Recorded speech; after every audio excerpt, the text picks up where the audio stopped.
दर्द भरी मासूम लड़की की कहानी। यह कहानी एक आदर्शवादी समाज में व्याप्त एक छोटे से गांव में घटित होती है, जहां वर्ण और जाति के मामलों में बहुत पारंपरिक सोच रहती है।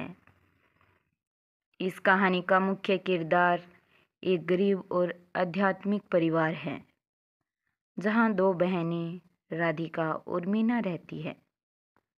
राधिका और मीना बहुत अच्छी दोस्त हैं और उन्होंने साथ में कई संगीत कार्यक्रमों में भी हिस्सा लिया है।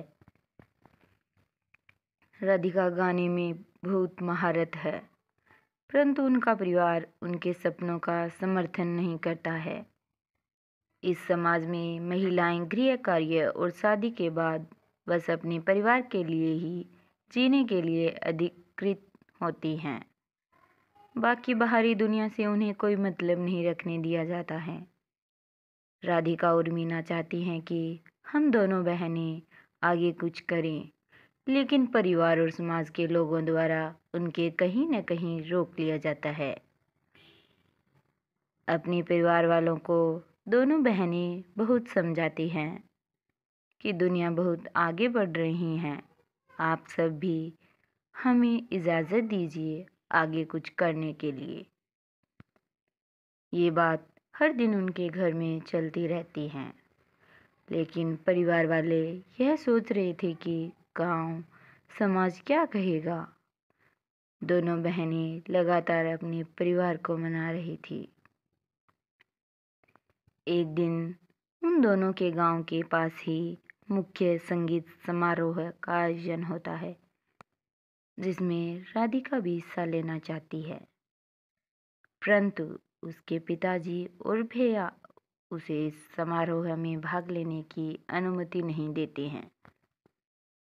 उनका यह कहना होता है कि ऐसे समारोहों में जाने से उसका समय और पैसा बर्बाद होगा और उसे बहुत बुरा लगेगा। राधिका बहुत निराश हो जाती है, परंतु उसका दिल नहीं मानता। वह यही सोचती रहती है कि शायद मेरे भाग्य में यही लिखा है, केवल घरेलू महिला बनना। राधिका मन ही मन यही सोचती है कि कुछ इसका हल निकाला जाए। राधिका अपनी दोस्त मीना से बात करती हैं और कुछ उन्हें समझती हैं कि तुमको क्या करना है। बातें आगे बढ़ती है। यही वह समय है जब राधिका सहेली मीना से मिलती है। वह दोनों अपनी चाहत को पूरा करने के लिए मिलकर योजना बनाती हैं। राधिका गाने के लिए समारोह में जाएगी और मीना उसके घर के काम करेगी। इस प्रकार वे अपने सपनों को पूरा करने के लिए एक दूसरे का सहारा बनती हैं। संगीत समारोह के दिन राधिका अपने गीत से पूरे आदर्शवादी समाज को चौंका देती है। उसकी आवाज़ में एक अद्वितीयता होती है और उसका गीत सबके दिलों को छू जाता है। इससे पहले कि कोई उसे रोक सके, वह अपनी कविता से एक माधुर्यपूर्ण प्रस्तावना करती है। आज फिर आसमान को छूने का इरादा है, मेरी आवाज़ गीत बनकर झलक रही है। जीवन की राहों में ये रंग भर जाएगा और नई उम्मीदें मेरे साथ चली आएंगी। इसके बाद राधिका अपने गीत को आगे बढ़ाती है और आसमान में उड़ जाती है। वह एक आज़ाद पक्षी की तरह अपनी स्वतंत्रता की आवाज़ बन जाती है। उसका गीत और उसकी प्रशंसा समारोह में मौजूद सभी लोगों के दिलों को छू जाती है। लोगों की आंखों में आंसू बह उठते हैं और गर्व से लोग तालियां बजाने लगते हैं। लोगों के मन में एक सवाल उठने लगा कि इस लड़की की आवाज़ में जादू है। आज यह लड़की इस मंच पर नहीं आती तो शायद यह भी भीड़ में गुम हो जाती। लोगों ने आपस में चर्चा करनी शुरू की कि हम सभी के गांव में आज भी रीति रिवाज आज भी ठीक नहीं है, इसे बदलना चाहिए और लड़कियों को भी लड़के जितना हक मिलना चाहिए। यह बात हर जगह में फैल गई। अब राधिका का नाम हर जगह चर्चा बना हुआ था। मीना राधिका के घर के काम कर रही है, वह भी इस गाने की आवाज़ से खुश हो जाती है। उसे राधिका की सुरीली आवाज़ को सुनकर अचानक एक मन में आइडिया आता है। वह सोचती है कि अपनी बहन को और ही पॉपुलर होने के लिए उसे एक मंच पर प्रदर्शन करना चाहिए। मीना ने अपने गांव की औरतों से अपने मन की बात बताई। हम सभी को समाज में आगे बढ़ने के लिए क्या करना जरूरी है। मीना और उसके गांव की महिलाओं ने एक संगठन का निर्माण किया। संगठन के सदस्यों के द्वारा एक सामाजिक कार्यक्रम का आयोजन किया जाता है, जहां पर राधिका ने अपने अनेकों गानों का प्रदर्शन किया। अनेकों धर्म और संप्रदाय के लोग उस भीड़ में बैठे हुए थे, जो चाह रहे थे कि लड़की कभी न पढ़े और घर पर ही रहे। लेकिन मीना के द्वारा किया गया परफॉर्मेंस उन समाज के लोगों के ऊपर में एक करारा तमाचा था, जो यह सोच रहे थे कि लड़कियां कुछ नहीं कर पाएगी। वहीं लड़की आज समाज, गांव, राज्य और देश का नाम ऊंचा कर रही है। लोगों का वहां पर शर्मिंदगी से सिर नीचा था।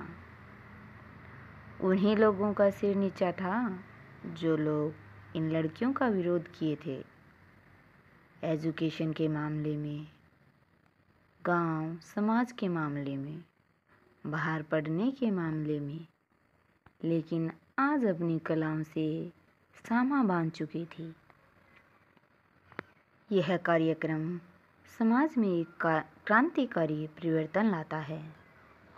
बहुत सारी महिलाएं जो अपनी आवाज़ को दबाए हुए थी, अब बड़े हौसले से सामाजिक कार्यक्रम में हिस्सा लेने लगती हैं। राधिका के गीत से प्रेरित होकर वे भी अपनी कहानियों को सुनाने लगती हैं। यह संगठन बहुत तेजी से बढ़ता है और उन सभी महिलाओं को सामाजिक स्थान प्राप्त होता है जिन्होंने पहले दुख और अन्याय का सामना किया था। राधिका और मीना के द्वारा एक छोटे से प्रयास से आज उन दोनों का नाम तो रोशन हुआ है, साथ ही साथ और लड़कियों का भाग्य चमक गया और वह सब भी सामने में आई। जिसके पास जो कला थी उसको समाज को दिखाया, दुनिया को दिखाई और अपने भविष्य को निखारती हुई आगे बढ़ गई। यह कहानी हमें बताती है कि महिलाएं किसी भी समाज में शक्तिशाली हो सकती हैं। उनकी आवाज़ को सुना जाना चाहिए और उन्हें आदर्शवादी सोच से मुक्त किया जाना चाहिए। राधिका और मीना की कहानी हमें यह याद दिलाती है कि हमेशा स्वतंत्रता, साहस और एकजुटता के साथ अपने सपनों का पीछा करें और दुख भरी कहानियों को रोककर एक नया वास्तविकता का निर्माण करें। यह कहानी हमें यह भी सिखाती है कि हमें एक दूसरे का समर्थन करना चाहिए, विशेष रूप से जब हमारी कहानियों को सुनने और सुनाने वाला कोई होने वाला नहीं होता है। मीना ने राधिका को उसके सपनों की ओर आग्रहित किया और उसे सहारा दिया, जिससे उसे अपनी आवाज़ को सुनाने का साहस मिला। हमें एक दूसरे का समर्थन करके हमारे आसपास की महिलाओं की कहानियों को सुनने का और उन्हें प्रेरित करने का समय देना चाहिए। इस कहानी से हम यह भी सीखते हैं कि हमें पारंपरिक सोच को छोड़कर नई सोच की ओर बढ़ना चाहिए। अगर आपको कहानी अच्छी लगी हो तो आप कहानी को लाइक करें। अगर आप हमारे चैनल पर नए हैं तो आप हमारे चैनल को सब्सक्राइब कर लें। कहानी को ज़्यादा से ज़्यादा शेयर करें। वीडियो पर कमेंट करके बताएं कि आपको कहानी कैसी लगी। बेल आइकन को प्रेस कर लें ताकि हर नई वीडियो की अपडेट आपको मिलती रहे।